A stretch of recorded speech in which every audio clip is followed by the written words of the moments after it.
नमस्कार. तुम्हाला सांगते आज मी थोडंसं अशी गोष्ट. नमस्ते. एक होता ससा. तो खूप खूप खायचा आणि पडून राहायचा. सारखं खायचा, दिवस रात्र खायचा. तो खायचा तरी त्याचं समाधानच व्हायचं नाही. एकदा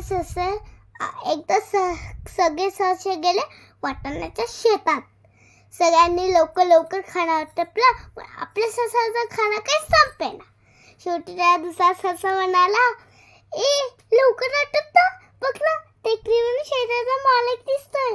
तर तो दुसरा ससा म्हणाला, अरे हो रे, पण अजून शेतातच नाही आला, मग मला खाऊ दे की जरा.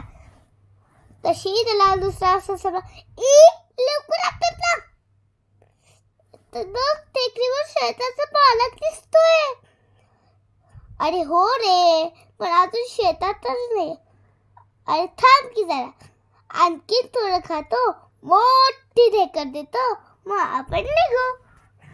तशी तयार दुसरा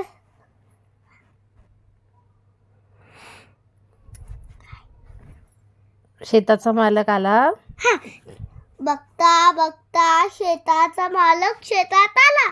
सगळे सासू ओरडले, बघा बघा शेताचा मालक आला, शेताचा मालक आला. सगळे सासू गेले, बघा बघ उड्या मारायला लागले. पण आपल्या सासूचं काय पंजेस, त्याला काय उड्या मारता येईना, काय पळता येईना. मग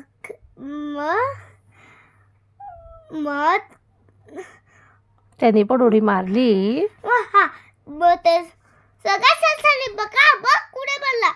पण आपल्या सासाचा पोट इतकं वजनदार होतं की उडी टोकावरच पडले. त्याला खूप काटे बसले. शेताचा मालक आला मागं सोटा घेऊन. आता शेताचा मालक सोटा घेऊन आणि तो सोटा एवढ्या सासाला पायाला मारला. त्याला लागलं आणि मग कसं तरी पाय हलवत पोट सवलत तर कसा तरी निघाला. थोड्या वेळात घराला खुश म्हटलं बा. असा विचार करत तो जरा हळूहळू चालायला लागला. तेव्हा आणि थोडे कोल्हा धावून आला. सगळे ससे घरात शिरले. ससा मागे राहिला.